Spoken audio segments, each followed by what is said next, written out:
마가복음 11장 11절이 되겠습니다.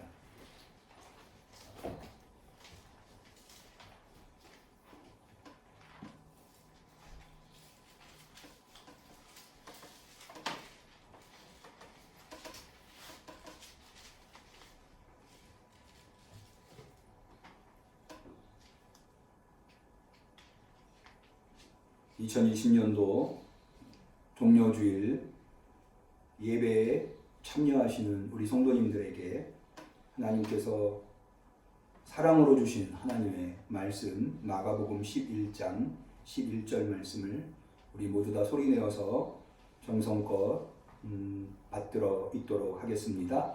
예수께서 예루살렘에 이르러 성전에 들어가사 모든 것을 둘러보시고 때가 이미 저물매 12 제자를 데리시고 베다니에 나가시다. 아멘. 한 주간도 평안하셨는지요? 오늘 우리가 종료주일을 맞이하게 되었습니다. 예수님께서 십자가에 운명하신 날 일주일 전에 예수님은 예루살렘에 입성하시는데 이것을 기념하는 것이 바로 종료주일입니다. 이 주일을 예루살렘에 예수님께서 입성하시는 날을 특별히 기념하는 주일을 종려주일이라고 부르는 이유는 예수님이 예루살렘에 입성하실 때 사람들이 종려나무 가지를 예수님이 가시는 길에 깔아드리고 뿐만 아니라 종려나무 가지를 들고 흔들었기 때문입니다. 이 사진을 좀 보여주실까요? 저도 종려나무가 어떻게 생겼는지 몰라서 좀 찾아보니까 종려나무가 이렇게 생겼더라고요. 밑둥은 이렇게 되어 있고 위에 이제 가지가 이렇게 솟아오르는. 그래서 사람들이 요 가지를 꺾어가지고 이거를 이제 흔들어대는 상황이 연출이 된 거죠. 이 종려나무가 예루살렘의 주로 가로수에 해당하는 나무라고 합니다. 우리가 본 마가복음의 11장에는 종려나무라고 그 나무의 종류가 정확하게 기록되어 있지는 않습니다. 그런데 요한복음 12장 13절에 요한복음에 예수님이 예루살렘에 입성하시는 장면을 묘사한 곳에서는 명확하게 종려나무라고 기록되어 있습니다. 그래서 요한복음 12장 13절에 보면 종려나무 가지를 가지고 맞으러 나가 외치되라고 되어 있습니다. 또 요한계시록에 보니까 요한계시록 7장 9절에 하나님의 백성들이 마지막 때에 구원받는 하나님의 백성들이 어린 양 예수를 향해서 환호하면서 종려나무 가지를 흔든다고 되어 있습니다. 요한계시록 7장 9절에 보면 이 일 후에 내가 보니 각 나라와 족속과 백성과 방언에서 아무라도 능히 셀 수 없는 큰 무리가 흰옷을 입고 손에 종려가지를 들고 보좌 앞과 어린 양 앞에 서서 큰 소리로 외쳐 가로되 라고 되어 있어서 어린 양 예수 앞에 종려나무 가지를 흔들었던 것을 볼 수가 있습니다. 그래서 예에서 유래된 것이 예수님이 예루살렘에 입성하시는 날을 기념하는 주일을 종려주일이다 라고 하는 것입니다. 이 예수님에게 종려나무 가지를 깔아드리고 흔든 것은 이것은 한마디로 얘기해서 나의 왕으로 통치자로 모신다고 하는 상징적인 표현입니다. 예수님은 왕으로 예루살렘에 입성하셨고 왕으로 십자가에 운명하셨습니다. 그래서 온 인류의 왕이 되어 주셨고 우리에게도 왕이 되시는 줄로 믿습니다. 이 종려주일을 기억하고 종려주일에 참여하고 있는 종려주일 예배에 참여하고 있는 우리 성도님들에게 예수님께서 왕으로 찾아오셔서 우리의 모든 시름을 해결해 주시고 우리를 다스리시고 우리를 지켜주시기를 주님의 이름으로 간절히 축원합니다. 예수님께서 예루살렘에 입성하실 때의 일을 조금 더 자세히 설명을 드리면요, 마가복음에 의하면 예수님이 예루살렘에 입성하시기 전에 먼저 제자들을 보내서 예수님이 예루살렘에 입성하실 때 타고 들어갈 나귀를 준비합니다. 예수님은 나귀가 없었기 때문에 나귀를 마련하기 위해서 제자들을 보내는데 나귀를 발견하면 나귀 주인이 있지 않겠습니까? 나귀 주인을 만나면 주가 쓰시겠다 하라 라고 얘기하고 나귀를 가져오라는 것입니다.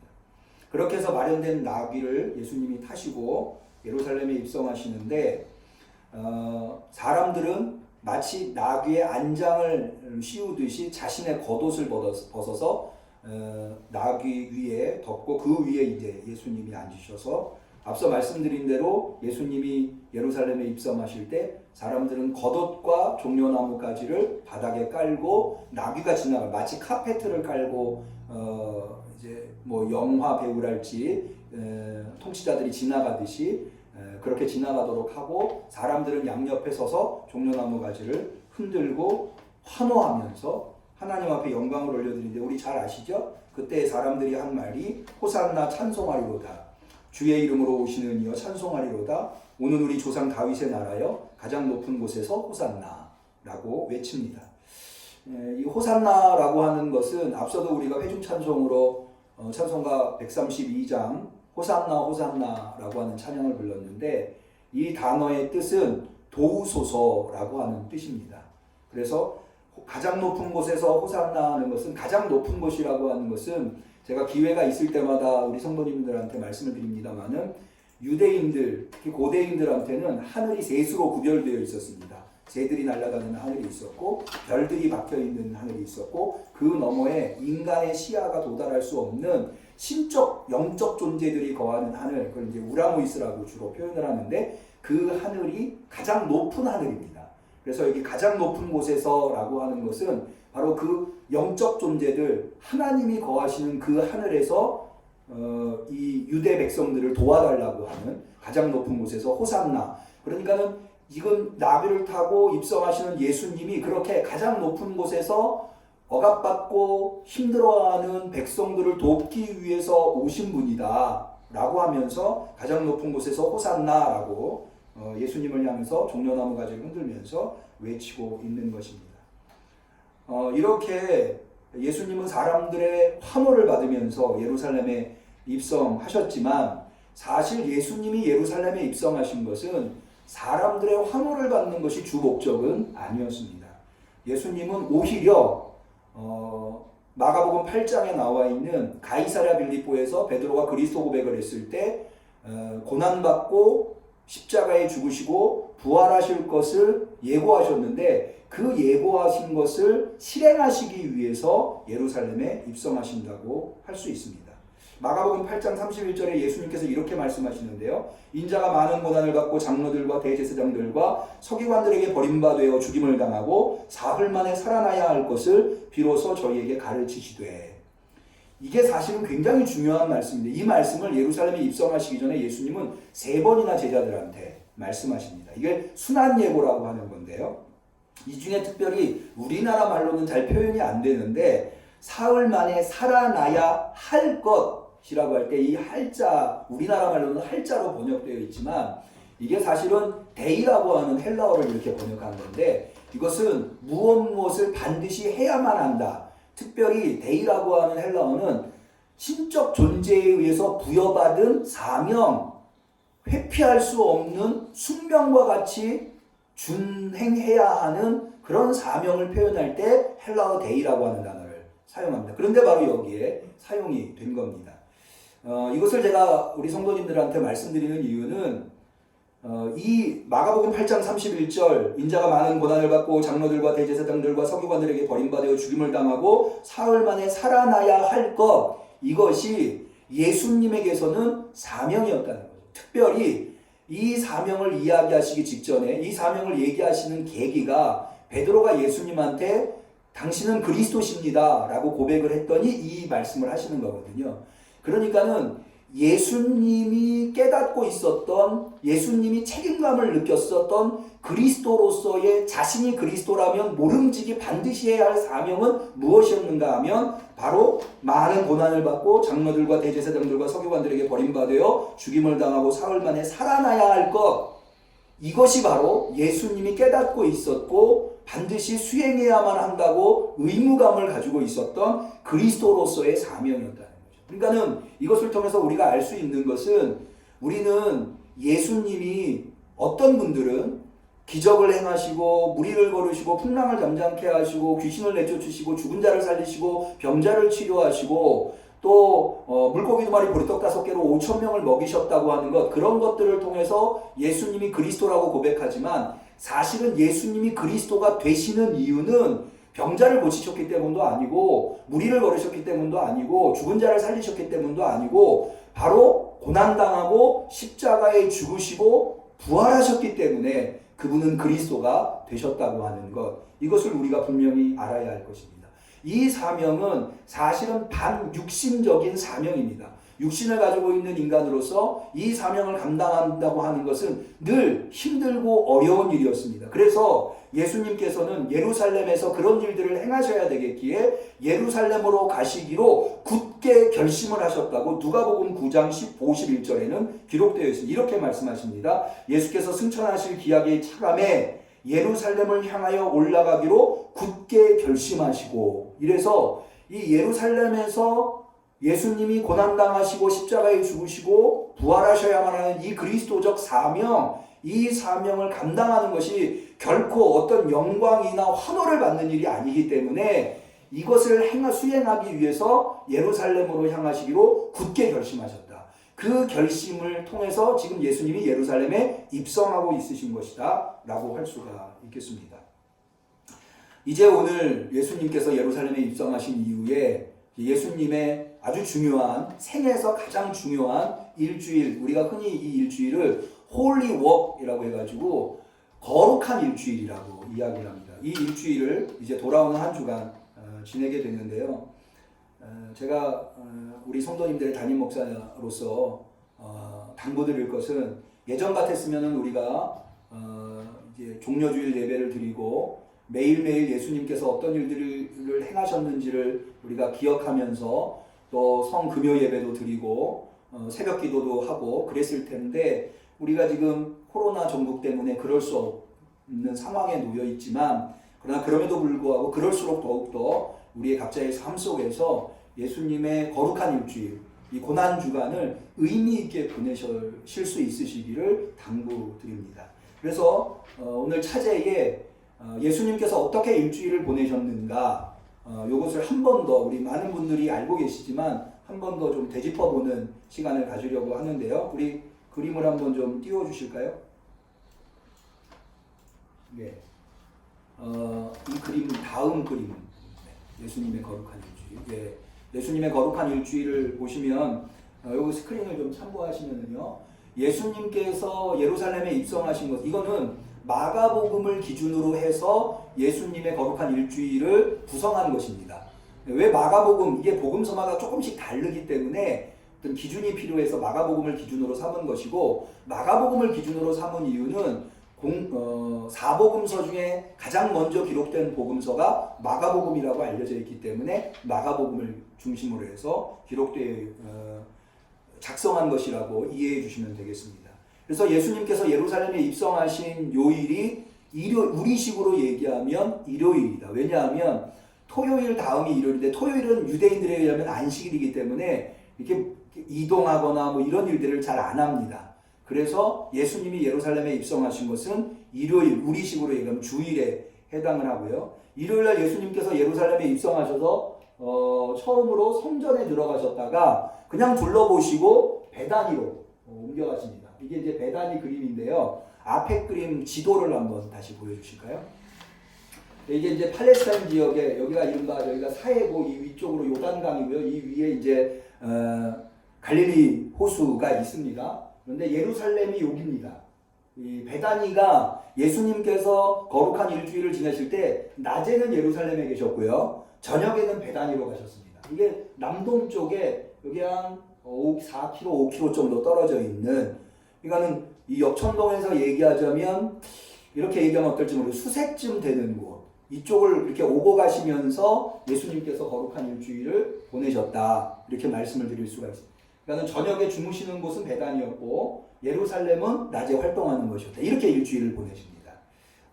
됐고요. 그 다음에 이렇게 월요일 날은, 다음 그림을 보여주시면, 월요일 날은 이렇게 성전을 둘러보시기만 하시고 베다니로 돌아가시고요. 그 다음 날 예수님께서 성전으로 다시 행하시면서 잎사귀만 무성한, 열매는 없는 잎사귀만 무성한 무화과 나무를 저주하시고 성전을 숙청하시는, 성전에서 왜 장사꾼들을 내어 쫓으시고 기구를 다니는 것을 허락지 않으시는 그런 행위를 하신 것이 월요일이고요. 그 다음에 이제 그날도 이렇게 하시고 다시 베다니로 가셨다가 화요일날 다시 예루살렘으로 오셔서 이 무화과 나무가 뿌리채 말라 있는 것을 보시고 거기에 대한 교훈을 말씀하신 후에 성전에 들어가셔서 여러 가지 일들을 하시게 됩니다. 그 다음에 이제 수요일날 우리가 잘 알고 있는 옥합을 깨트린, 그래서 예수님의 머리에 붓는 사건이 있었고요. 그 다음에 목요일날부터 이제 좀 성경에 자세하게 기록이 나오는데요. 목요일날 저녁에 우리가 잘 알고 있는 최후의 만찬이 이루어집니다. 그리고는 겟세마네 동산, 최후의 만찬이 끝난 다음에 겟세마네 동산에 가서 기도를 하시는데 마가복음에 의하면 12제자가 모두 다 예수님을 따라서 겟세마네로 가십니다. 사실 이 겟세마네라고 하는 곳은 감람산인데요. 여기가 이제 예루살렘의 북쪽에 위치하고 있는 산입니다. 근데 이 감람산이라고 하는 감람나무가 심겨 있기 때문에 감람산이라고 하는데, 감람나무가 뭐냐면 올리브나무입니다. 그래서 이 감람산에, 이 올리브나무 산에 이 겟세마네라고 하는 곳은 올리브나무를 심는 이유가 뭘까요? 올리브 기름을 짜기 위함이죠. 올리브유를 얻기 위해서. 그래서 여기 기름 짜는 곳이 있었습니다. 이 겟세마네라고 하는 말이 바로 기름 짜는 곳이라고 하는 의미입니다. 그러니까 감람산에 기름 짜는 곳에서 예수님께서 몸에서 기름을 짜내듯이 땀방울이 핏방울이 되시듯이 기도하셨다고 하는 것은 매우 의미 있는 일이 아닌가 생각을 해보고요. 그 다음에 이제 이 겟세마네 동산에서 기도할 때 12제자가 다 따라가지만, 따라가기는 12제자가 다 따라가는데 베드로, 야고보, 요한, 예수님의 측근 중에 측근이죠. 베드로, 야고보, 요한을 더 안으로 데리고 들어가시면서 특별히 기도 부탁을 하시는, 나와 함께 깨어 있어 달라라고 기도 부탁을 하시는, 그리고는 예수님이 조금 더 나가셔서 따로 기도하시게 되죠. 그때 뭐 하시는 기도 여러분 잘 아시죠? 아바 아버지여 이 잔을 내게서 돌려주옵소서, 그러나 내 원대로 마옵시고 아버지의 원대로 하옵소서 라고 하는 기도를 하시게 되죠. 그리고 난 다음에 그렇게 기도하시는 중에 가룟 유다가 데리고 온 군인들에 의해서, 이 군인들은요 로마 군인이 아니고 대제사장 휘하에 있었던 군인 사병들이 있었습니다. 왜 그런가 하면 대제사장에게는 예루살렘 성전의 질서를 유지해야 할 의무가 있었거든요. 그래서 유지권을 발동하기 위해서 대제사장 휘하에 군인들을 둘 수 있었습니다. 그래서 그 군인들을 데리고 가서 예수님을 체포해 오게 됩니다. 그래서 예수님께서 목요일날 밤에 산헤드린 공회원들이 모여 있는 곳에서 대제사장에게 신문을 받습니다. 그때 이제 대제사장은 네가 그리스도냐, 하나님의 아들이냐, 이런 질문을 받게 되는 거죠. 그리고는 여기에서 사형 언도를 받으십니다. 이거는 사형에, 우리가 더 무슨 말을 들을 필요가 있겠느냐, 예수는 사형에 해당하는 죄목을 그러니까 사형을 언도하게 되는 거죠. 그런데 여기서 우리가 한 가지, 많은 분들이 이렇게 알고 계시는데요.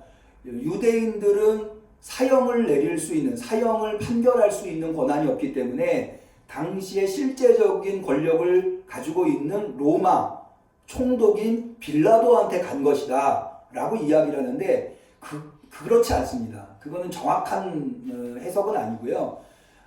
예수님을 빌라도에게 보낸 이유는 사형 심판권이 없기 때문이 아니라, 예컨대 사도행전에 보면 스테반이 똑같이 성전에서 대제사장 앞에서 증언을 하게 됩니다.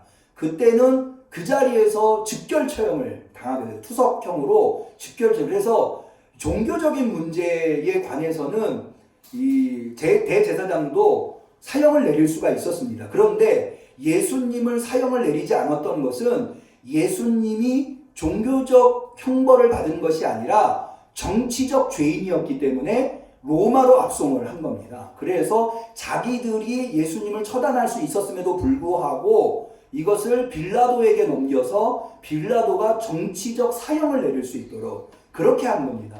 그래서 예수님은 그 다음에 빌라도 재판으로 가게 되는 거죠. 이 재판을 받을 때 대제사장 재판까지는 목요일날 있었던 일이고요. 빌라도 재판을 받은 장면은 금요일날 새벽에 발생하게 됩니다. 그래서 금요일날 새벽에 예수님이 빌라도 앞에서 재판을 받아서 십자가형의 언도를 받죠. 이게 사형에 해당하는 거고요. 그리고는 십자가를 지기 직전에 채찍질 맞으셔서 만신창이가 된 예수님께서 골고다에 올라가셔서 오전 9시에 십자가에 달리게 됩니다. 달리신 것은 오전 9시고요. 금요일날 오전 9시, 그리고 3시간 후에 세상에 어두움이 임합니다. 그리고는 3시간 동안 지속되다가 오후 3시에 예수님이 운명하시죠. 예수님이 운명하실 때 마가복음에는 뭐 다른 복음서에는 이런저런 이야기들이 나옵니다만은 마가복음에는 꼭 하나만 나옵니다. 성소의 휘장이 위로부터 아래까지 찢어졌다라고 하는 것. 이 이야기만 기록되어 있고, 그렇게 운명하시는 예수님을 보고 로마 백부장이 저는 진실로 하나님의 아들이었다라고 하는 고백을 하게 됩니다. 그래서 이게 사실은 예수님께서 마가복음에 하나님의 아들이라고 하는 정체성이 드러나는 것이요. 마가복음 1장 1절에서부터 쭉 그것만 봐서 추적을 하면은요, 굉장히 의미 있는 것을 발견해 볼 수 있는데, 마가복음의 첫 번째 구절 1장 1절은 하나님의 아들 예수 그리스도의 복음의 시작, 이렇게 되어 있습니다. 그래서 마가복음이 시작될 때 이미 예수님이 하나님의 아들이며 그리스도이시라고 하는 것을 천명합니다. 그 다음에 예수님이 세례 받으실 때에 하늘로부터 소리가 나죠. 이건 하나님이 하시는 말씀인데, 이는 내 사랑하는 아들이요 내가 너를 기뻐한다 라고 해서 제일 먼저 하나님께서 예수님이 하나님의 아들이심을 선언해 주십니다. 그 다음은 누가 예수님을 향해서 하나님의 아들이라고 고백하는가? 베드로가, 예수님의 가장 측근이라고 할 수 있는 베드로가 가이사랴 빌립보에서 예수님을 향해서 당신은, 우리 성경에는 주는 그리스도시니이다 라고 되어 있는데, 이 원어에 보면 주라고 하는 단어는 큐리오스인데, 마가복음에는 큐리오스가 아니라 수라고 하는 단어가 사용됩니다. 당신은 그리스도십니다 라고 되어 있습니다. 그러니까 좀 번역이 조금 번역에 부족한 부분이 있다고 할 수 있는 거죠. 어쨌든 베드로가 예수님을 그리스도로, 그러니까 그리스도와 하나님의 아들은 사실은 같은 의미를 마가복음 1장 1절에서 알 수 있죠. 하나님의 아들 예수 그리스도의 복음의 시작, 이렇게 되어 있으니까 그리스도와 하나님의 아들이라고 하는 것이 같은 의미라고 하는 것. 그 다음에 이제 맨 마지막으로 예수님이 십자가에 운명하실 때 로마 백부장이 예수님을 하나님의 아들이라고. 그래서 이것은 어찌 보면 예수님의 사역이 완성되는, 십자가에 운명하시는 순간 로마 백부장은 사실은 하나님의 구원에서 가장 멀리 떨어져 있는 사람이라고 할 수 있는데, 그 사람까지도 하나님의 아들로서 고백함으로써 십자가 사건을 통해서 온 인류에게 예수님이 하나님의 아들로 그리스도로 나타내셨다라고 하는 것을 우리가 알아볼 수가 있는 거죠. 그렇게 해서 이제 운명하신 예수님께서는 그 다음날이 이제 안식일이니까, 안식일 전에 대개는 이제 안식일이 우리 개념과는 좀 하루가 아침에 시작되는 게 아니고요, 혹은 자정에 하루가 시작되는 게 아니고요, 유대인들은 전날 저녁부터 시작됩니다. 해 질 때부터. 그러니까는 안식일은 토요일날 아침에 비로소 시작되는 것이 아니라 금요일날 해 질 때, 대개는 저녁 6시서부터 안식일이 시작된다고 할 수가 있습니다. 그래서 오후 6시 이전에 아마도 예수님은 무덤에 묻히셨고, 안식일을 그대로 지난 다음에 주일날 새벽에 이제 여인들이 예수님의 무덤을 찾아갔을 때 예수님께서는 이미 부활하셨던 것으로 기록되어 있습니다. 그래서 이렇게 거룩한 일주일을 보내게 되었다라고 하는 것을, 우리가 이제 제가 조금 길지만 설명을 드린 이유는 이번 한 주간이 어떻게 보면 교회력의 1년 중에 가장 중요한 한 주간이기 때문에 오늘 예수님이 뭘 하셨는지 이런 것들을 좀 기억하시면서 보내면 좋겠다는 생각이 들어서 이거를 좀 자세하게 설명을 드린 것입니다. 예수님께서 예루살렘에 입성하신 것은 앞서 말씀드린 대로 예수님은 왕으로서, 그리스도로서 사명을 감당하고자 예수님이 예루살렘에 입성하셨는데, 예수님에게 그리스도라고 하는 것은 이중적 의미가 있습니다. 마가복음에 의하면. 그것은 첫 번째로는 원래 이 그리스도라고 하는 말이 가지고 있는 의미로서의 그리스도입니다. 그건 뭐냐면 바로 통치자, 하나님에 의해서 임명된, 고대에서는요 정통성 있는 통치자는 누구냐? 하나님이 임명해 주셔야 오늘날 우리는 통치자를 백성이, 그러니까 국민이 투표를 통해서 임명하잖아요. 그래야 정통성이 있죠. 근데 고대에서는 그렇지 않습니다. 고대에서는 하늘이 임명해줘야 돼요. 그래야 그 사람이 정통성이 있다, 이렇게 이야기를 할 수가 있습니다. 그런데 그리스도는 뭐냐면 하나님이 임명한 정통성 있는 통치자. 그런데 그 통치자를 그리스도라고 하는 이유는 세상의 통치자들, 왕은 한시적으로만 통치합니다. 그런데 이 그리스도는 영원히 하나님의 나라를 통치합니다. 그래서 예수님이 그리스도라고 하실 때의 첫 번째 의미는 이 온 인류의 진정한 그리고 영원한 정통성 있는 통치자로 예수님이 예루살렘에 입성하셨다고 하는 것. 두 번째는 어떤 의미가 있는가 하면 앞서 말씀드린 대로 그 통치자는 하나님에 의해서 임명된 통치자인데요. 하나님이 그에게 하나님의 통치를 위임하는 이유는 그 그리스도가 온전히 하나님의 뜻을 완성하기 때문에, 온전히 완벽히 영원히 하나님의 뜻을 성취해 드리는 통치자이기 때문에, 왜 이 땅의 통치자들은 한시적으로밖에 통치할 수 없느냐? 그들은 하나님의 뜻을 완벽히 구현하는 데 실패했기 때문에 그렇거든요. 이것이 구약에서부터 면면이 내려오는, 왜 사울이 폐위됩니까? 하나님에 의해서 선발됐다가 왜 폐위됩니까? 하나님의 뜻을 거스렸기 때문에. 나머지 왕들도 다 마찬가지입니다. 그래서 열왕기를 보면 왕위가 오랫동안 왕권을 차지할 수 있었던 사람들은 대부분 다 하나님의 뜻을 잘 구현한 사람들입니다. 얼마나 하나님의 뜻을 잘 구현하느냐에 따라서 왕위로서의 날짜가 길어거나 짧아지곤 합니다. 그래서 영원히 통치하려면 이 영원한 하나님의 정통성 있는 통치자는 하나님의 뜻을 퍼펙트, 완벽하게, 그리고 영원토록 그것을 이룰 수 있는 그런 통치자예요. 그런데 예수님이 이루셔야 할 하나님의 통치는, 예수님께서 겟세마네 동산에서 하나님 앞에 고백한 것처럼, 그리고 제가 아까 가이사랴 빌립보에서 예수님이 제자들한테 그리스도로서 감당해야 할 사명이 무엇인가 말씀하셨던 것처럼 고난받고 십자가에 죽고 부활하시는 것, 이것이 바로 예수님이 이루셔야만 하는 하나님의 뜻이었던 거죠. 그래서 예수님에게 그리스도란 정통성 있는 영원한 하나님의 통치자가 아니라, 물론 그런 의미도 있지만 그것이 되기 위해서 고난당하시고 십자가에 죽으시고 부활하신, 한마디로 얘기해서 고난받는 종으로서의 모습, 이 두 가지 의미가 그리스도 안에, 그러니까 통치자로서의 의미가 거기 담겨 있으면서 동시에 고난받는 종으로서의 의미가 거기 이중적으로 담겨 있다고 하는 거죠. 이 이중적인 의미가 고스란히 예수님의 일주일의 행적 속에서 잘 나타나고 있습니다.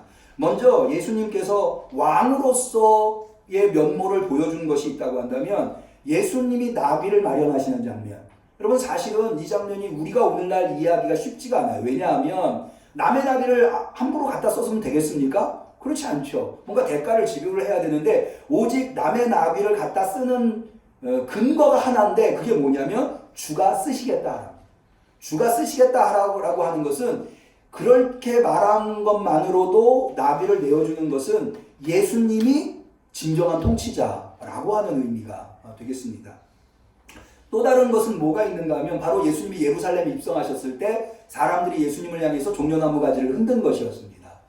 예수님이 나귀를 타고 입성하신 것도 사실은 고대의 통치자들이 자기가 다스리는 지역에 입성할 때에 가장 권위 있는 모습을 보이기 위해서 아주 좋은, 그리고 웅장한 마차를 준비해서 혹은 말을 타고 예루살렘에 입성하십니다. 그러니까 뭔가 자기 걸음으로 입성하는 것이 아니라 뭔가를 타고 입성하십니다.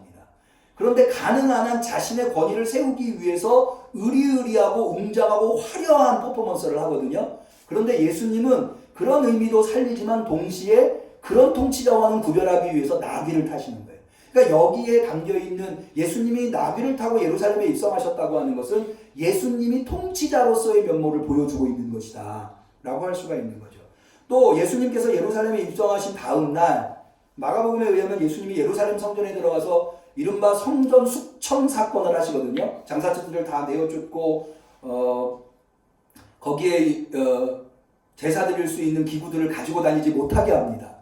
이런 일은 누구만 할 수 있느냐? 사실은 이 일은 하나님만이 하실 수 있는, 진정한 통치자만이 할 수 있는 일입니다. 그러니까 그걸 통해서 예수님은 자신이 통치자라고 하는 것을 보여주고 계시는 것이죠.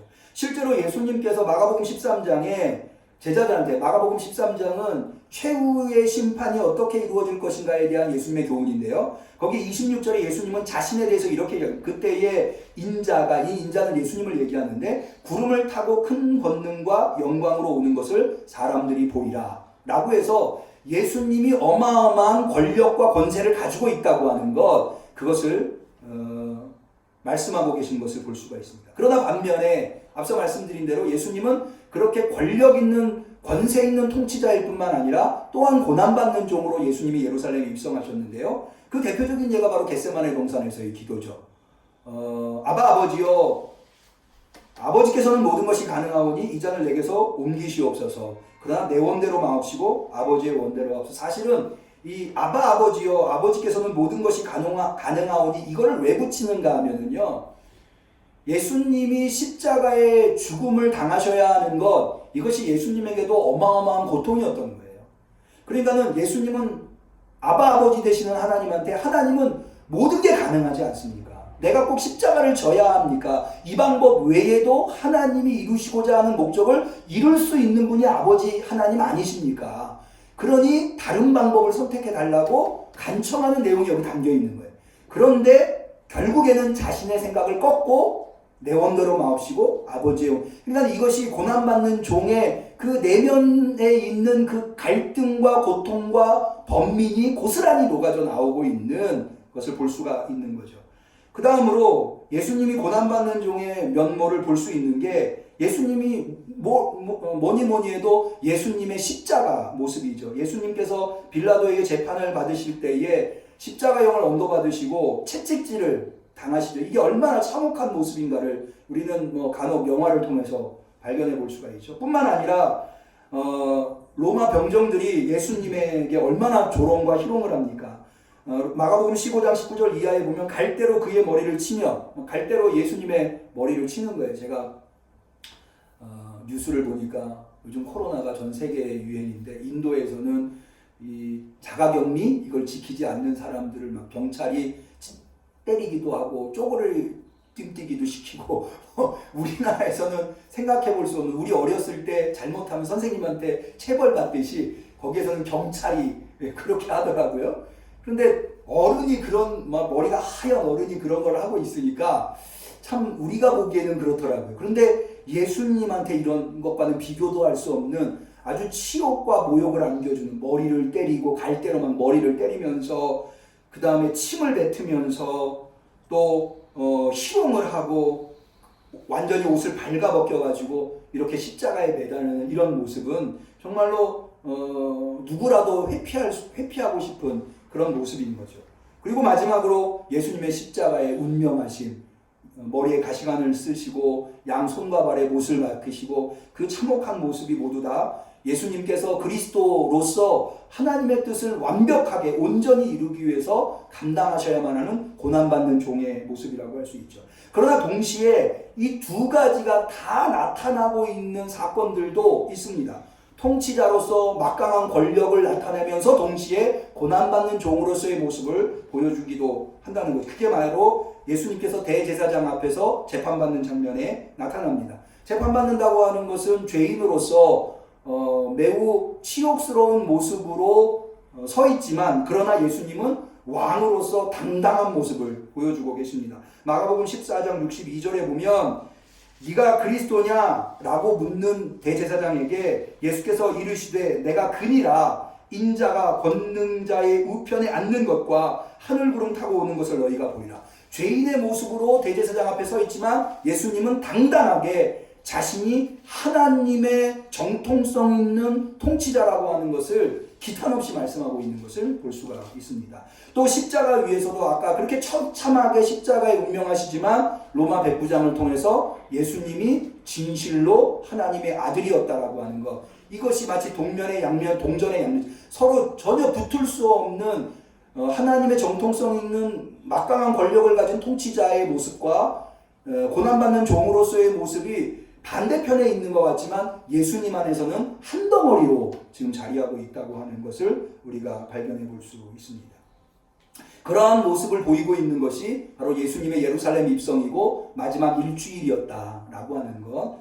그러니까는 우리가 이런 것들을 생각해 볼 때에 더욱더 하나님의 은혜에 감격할 수밖에 없는 것이, 예수님은 누구와도 견줄 수 없는 하나님의 정통성 있는 가장 강력한 권세를, 하나님의 권세를 가지고 계신 분임에도 불구하고 우리를 구원하시기 위해서 그 모진 고통을 당하셨다고 하는 것. 그냥 그럴 만한 고통을 당하신 분이 그랬다면 모르겠는데 전혀 그런 고통을 당하실 이유도 없고 그래서도 안 되는 그런 분이, 우리 중에 가장 높은 곳에 계셨던 그분이 찾아오셔서 우리를 구원하시기 위해서 그 모진 고통을 당하셨다고 하는 것을 생각해 본다고 한다면 그 은혜가 얼마나 한량없는가라고 하는 것을 깨닫게 됩니다. 저는 오늘 본문을 통해서 특별히 11장 11절 말씀을 선택해 봤는데요. 이 말씀을 선택한 이유는 이겁니다. 이게 참 제게는 이상스럽게 보이는 하나님의 말씀이기 때문에 그렇습니다. 왜 그게 이상스러우냐? 자, 그 내용은 다시 한번 볼까요? 11절에 예수께서 예루살렘에 이르러 성전에 들어가사 모든 것을 둘러보시고 때가 이미 저물매 12제자를 데리고 베다니로 가시다. 예수님이 예루살렘에 입성, 그 환호를 받으시면서 예수님이 예루살렘에 입성하셨어요. 그리고는 성전에, 예루살렘 성전에 가서 모든 것을 둘러보셨어요. 그리고는 아무것도 하지 않으세요. 그리고는 때가 저물어서 베다니로 들어가셨다는 거예요. 여러분, 이게 이상하지 않으세요? 제가 왜 이상하게 느꼈는가 하면, 여러분, 예수님이 예루살렘에 입성하셨을 때 사람들이 환호했어요. 왜 환호했을까요? 진정한 통치자가 왔다고, 그래서 종려나무 가지를 흔든 건 아닙니까? 자기 겉옷을 예수님이 지나가시는 나귀 앞에 깔아놓은 것 아닙니까? 그것은 열광이고 축제였어요. 그런 예수님께서 예루살렘 성전에 들어가셨어요. 그럼 그날 뭔가 일어날 것이라고 하는 기대를 사람들이 하지 않을까요? 예수님을 향해서 사람들이 뭐라고 환호했죠? 호산나, 호산나. 가장 높은 곳에서 호산나 했어요. 예수님이 하나님이 보내신 우리를 도우시기 위해서 오신 분이라고 고백했다고요. 그렇게 열광스럽게 마치 축제와도 같이 사람들이 예수님을 따라왔어요. 그리고는 그 사람들이 예수님과 함께 예루살렘 성전에 들어가셨어요. 예수님이 가시는 예루살렘 성전을 가실 때에 사람들이 따라가면서 무슨 생각을 했겠습니까? 아, 예수님께서 드디어 성전에서 뭔가를 하시겠구나. 그러고 기대하지 않겠습니까? 그때 따르는 사람들만 기대합니까? 오늘 우리도 사실은 성경을 읽으면서 뭔가 예수님이 대단한 일을 하시겠구나라고 기대할 텐데 마가복음은 아무 일도 하지 않았어요. 그냥 모든 것을 둘러보시고 저녁이 되어서 베다니로 들어가셨다는 거예요. 이게 이상했는지 실제로 마태복음에는요, 똑같은 내용을 기록하고 있는 마태복음 21장 이하에는요, 성전에서 대단한 권세로 성전에 있는 사람들을 다 내어쫓는 이 어마어마한 일이 예루살렘에 입성하신 날 이루어진 것으로 기록하고 있어요. 마가복음 21장 10절 이하에 보면 예수께서 예루살렘에 들어가시니 온 성이 소동하여 가로되 이는 누구뇨 하거늘 무리가 가로되 갈릴리 나사렛에서 나온 선지자 예수라 하시니 예수께서 성전에 들어가시사 성전 안에서 매매하는 모든 자들을 내어 쫓으시며 돈 바꾸는 자들의 상과 비둘기 파는 자들의 의자를 둘러엎으시고, 이렇게 입성하신 날 바로 성전에서 장사꾼들을 내어 쫓은 일만 하신 게 아니고요, 입성하신 날 또 뭐도 하시냐면 소경과 저는 자들이 성전에서 예수께 나오매 고쳐주세요. 그리고 그 어마어마한 권력과 권세로 대제사장들을 향해서 일대 영적 대결을 벌이세요. 막 예수님을 향해서 환호하니까는 그것을 고깝게 생각한 대제사장이 예수님한테 제대로 좀 조용히 시키십시오 라고 얘기했더니 저들을 조용히 시킬 수 없다. 성경에 어린아이들로 하나님께 영광 돌리게 한 것을 너희가 읽어보지 못하였느냐. 라는 말씀을 하세요. 그러니까는 마태복음에 의하면 열렬한 환호를 받으면서 예수님이 예루살렘에 입성하신 날 어마어마한 일들을 하신 것으로 기록되어 있어요. 그런데 마가복음에는 그렇지 않아요. 그렇게 어마어마한 열렬한 환영을 받고 예루살렘에 입성한 예수님이 앞서 말씀드린 대로 예루살렘에 입성하셔서 모든 것을 둘러보시고 아무것도 하지 않으시고 베다니로 가시는 거예요. 그러나 예수님이 아무것도 하지 않으시는 건 아니죠. 그 다음날 예루살렘 성전에 입성하셔서 수청 사건을 단행하십니다. 그럼 마가복음은 왜 예수님이 입성하신 첫날 성전을 둘러보시기만 하셨던 것일까요? 왜 그렇게 기록하고 있는 걸까요? 거기에 의미가 무엇일까요? 저는 이것을 한번 생각해 봤어요. 그리고는 저는 이런 결론에 이르렀어요. 예수님께서 첫날 그렇게 열렬한 환호와 사람들의 이 영광을 받으시면서 예루살렘에 입성하셨지만 성전에 들어가셔서 둘러보시기만 하시고 돌아가신 것은 마치 폭풍 전야와 같은 것이다.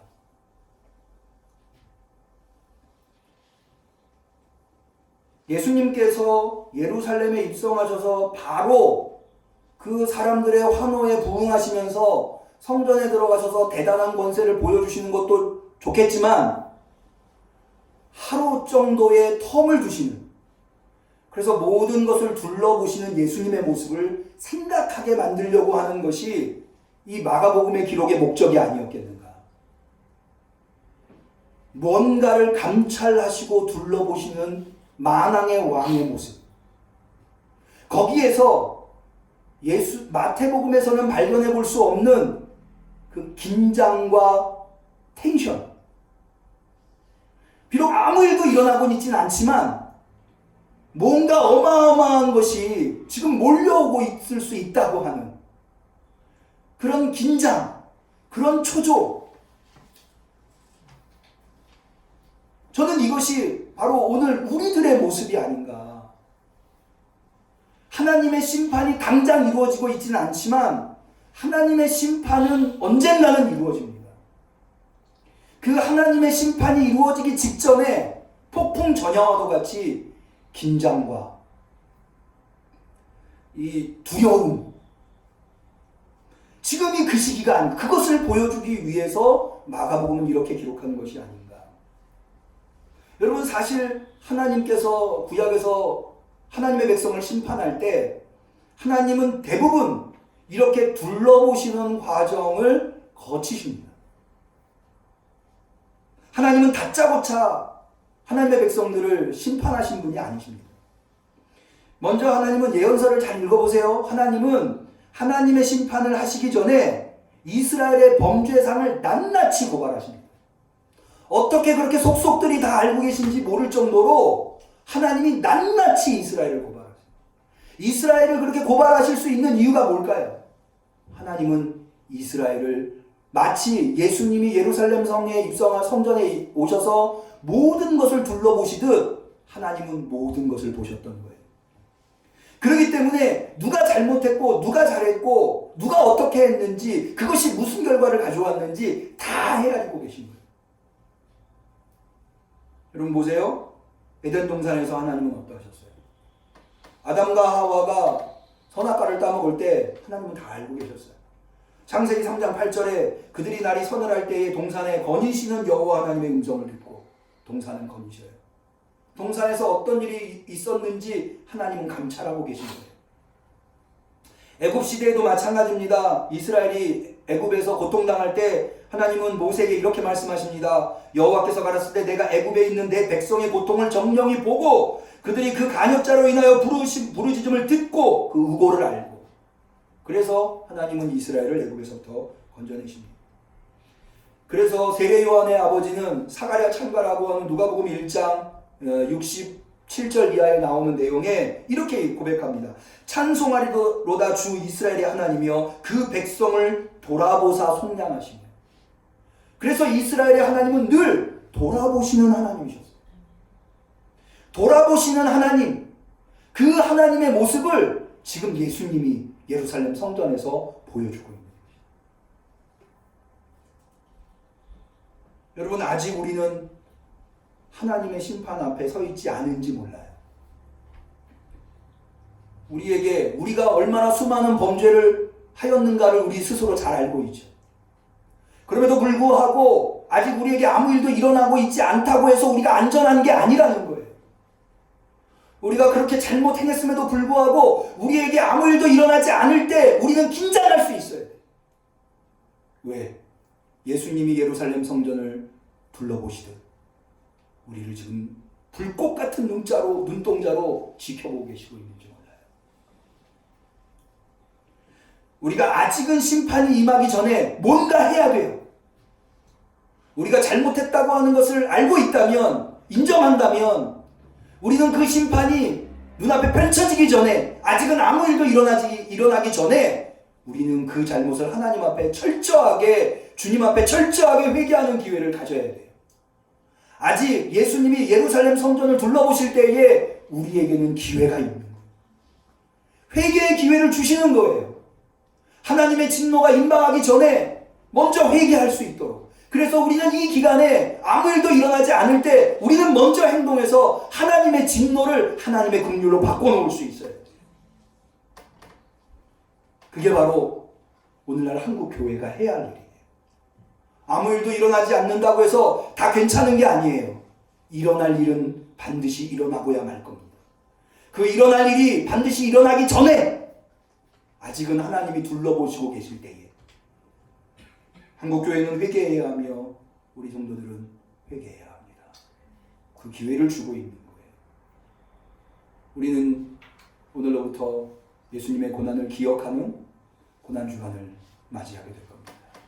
저는 이 고난주간에 우리가 철저하게 우리를 불꽃 같은 눈동자로 지켜보고 계신, 그렇게 어마어마한 열광과 환호로 예루살렘에 입성하셨던 예수님께서 엄청난 권세를 가지고 계신 그분이 예루살렘 성전의 모든 것을 둘러보시는 순간에 긴장해야 하듯이 우리는 이 일주일을 긴장하며 두려움과 떨림으로 주님 앞에서 회개함으로 주님의 진노를 주님의 긍휼로 바꾸어낼 수 있는, 그래서 십자가의 은혜를 입을 수 있는 우리 응암교회 성도님들이 다 되시기를 주님의 이름으로 간절히 축원합니다.